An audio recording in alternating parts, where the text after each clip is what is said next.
नमस्कार दोस्तों, स्वागत है आपका हमारे यूट्यूब चैनल में। आज हम राजस्थान का इतिहास और कला संस्कृति बुक का चौथा चैप्टर शुरू करने जा रहे हैं, राजस्थान के वस्त्र और आभूषण। तो चलिए शुरू करते हैं आज की क्लास। किसी भी क्षेत्र की वेशभूषा वहाँ की जलवायु, उपलब्ध संसाधनों व संस्कृति से प्रभावित होती है। अगर हम राजस्थान की बात करें तो तमाम आधुनिकता के बाद भी यहाँ की वेशभूषा पर संस्कृति की अमिट छाप बरकरार है। राजस्थानी वेशभूषा की सबसे खास बात है इसका रंग और इसका रंग बिरंगापन। वैसे तो सभी रंग राजस्थान में प्रयुक्त होते हैं, पर लाल रंग में जितनी विविधता व जितने प्रकार मिलते हैं वह अद्भुत है। इसलिए तो कहा गया है कि मारू थारे देश में उपजे तीन रतन, एक ढोला दूजी मरवण तीजो कसुमल रंग। कसुमल अर्थात लाल रंग। पुरुषों के परिधान के बारे में बात करें तो हम देखते हैं कालीबंगा और आहड़ सभ्यता के काल से ही राजस्थान में सूती वस्त्रों का चलन था। इन स्थानों से उत्खनन से प्राप्त रुई कातने के चक्र और तकली इस बात का प्रमाण है कि उस काल के लोग रुई के वस्त्रों का उपयोग करते थे। जनसाधारण में वस्त्रों का प्रचलन कम था। यह परिपाटी हमें आज भी दिखाई देती है, जहां राजस्थान में प्रत्येक गांव में धोती व ऊपर ओढ़ने के पछेवड़े के सिवाय अन्य वस्त्रों का प्रयोग कम किया जाता है। सर्दी में अंगरखी का प्रयोग प्राचीन परंपरा के अनुकूल है। अंगरखी पुरुषों का है और ये सर्दी में पहनी जाती है। विभिन्न प्रमाणों से ज्ञात होता है कि राजस्थान में पुरुषों में छपे हुए तथा काम वाले वस्त्रों को पहनने का प्रचलन था। सिर पर गोलाकार मोटी पगड़ी पल्लों को लटका कर पहनी जाती थी। धोती घुटनों तक व अंगरखी जांघों तक होती थी। विविध व्यवसाय करने वालों के परिधान में भी अंतर था। राजस्थान में चित्रित अनेक कल्पसूत्र सामान्य व्यक्ति से लेकर राजा महाराजाओं के परिधान पर अच्छा प्रकाश डालते हैं। इनमें राजाओं के मुकुट और पल्ले वाली पगड़ियाँ, दुपट्टे, कसीदा की गई धोतियाँ और मोटे अंगरखे बड़े रोचक दिखाई देते हैं। मुगलों के संपर्क से इन परिधानों में विविधता और परिवर्तन आया।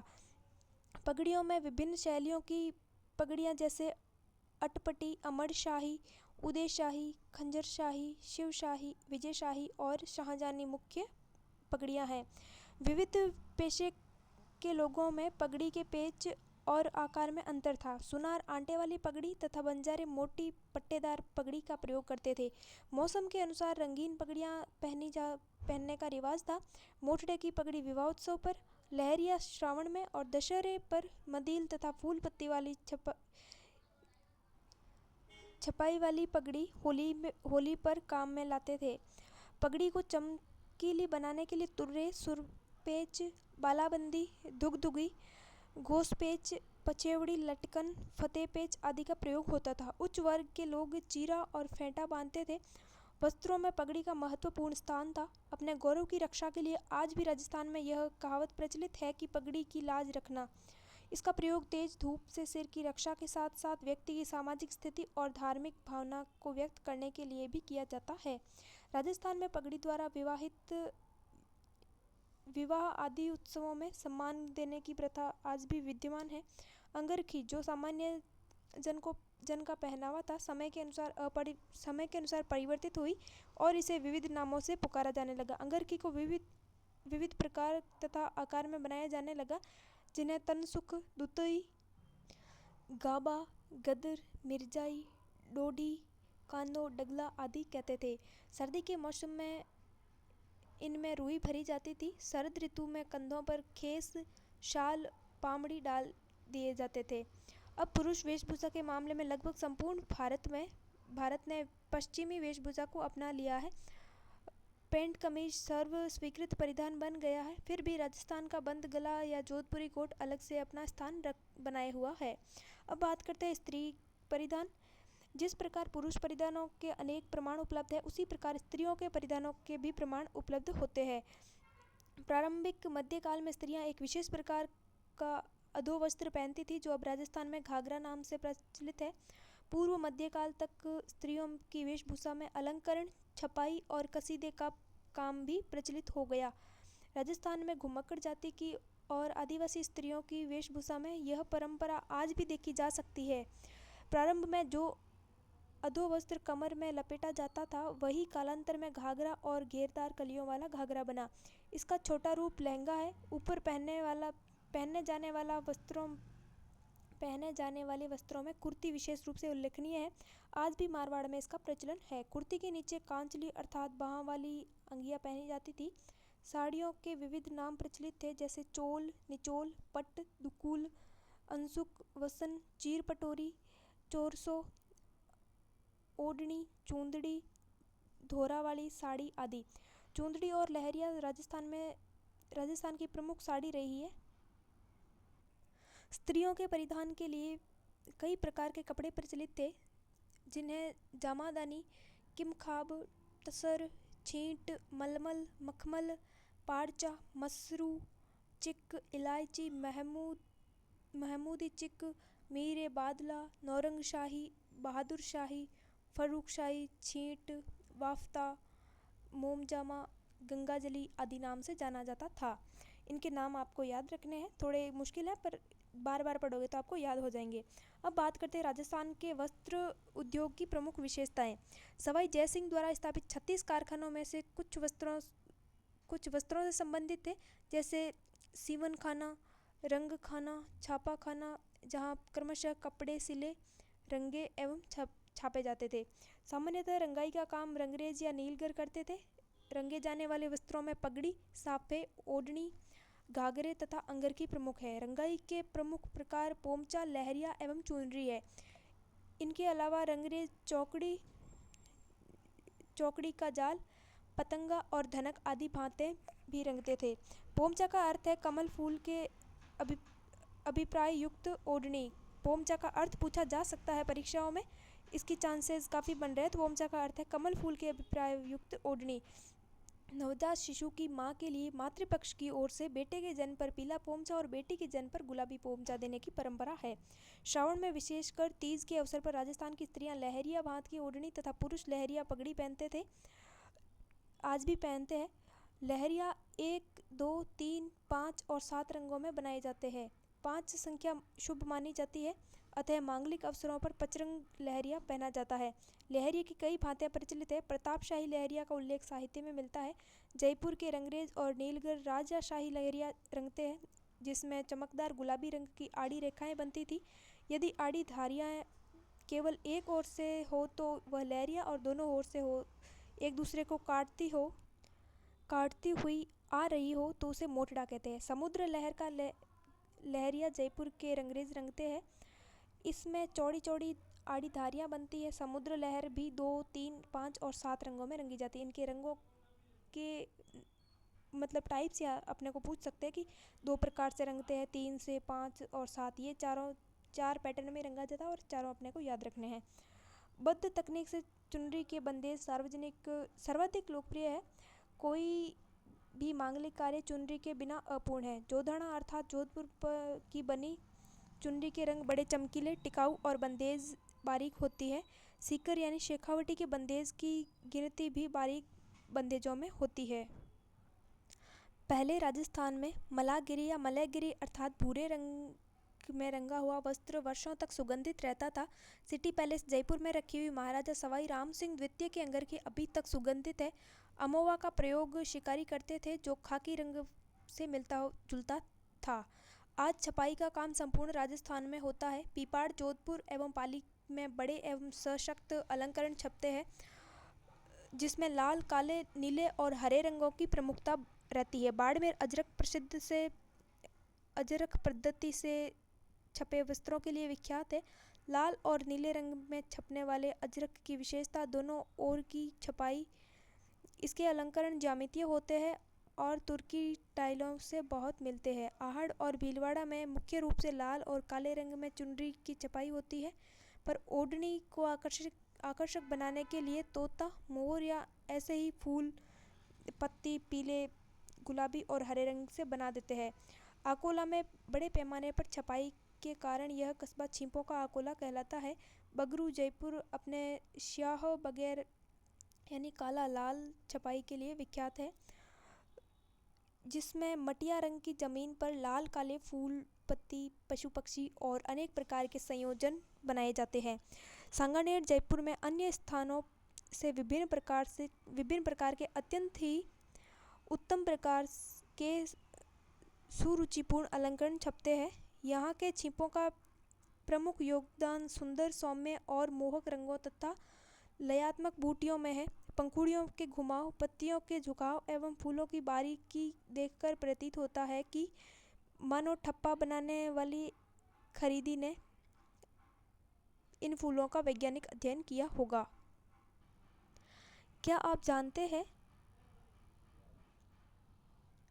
ये अपने को थोड़ा अलग से दिया गया है तो इसको अपने को याद रखना थोड़ा इम्पोर्टेंट हो जाता है।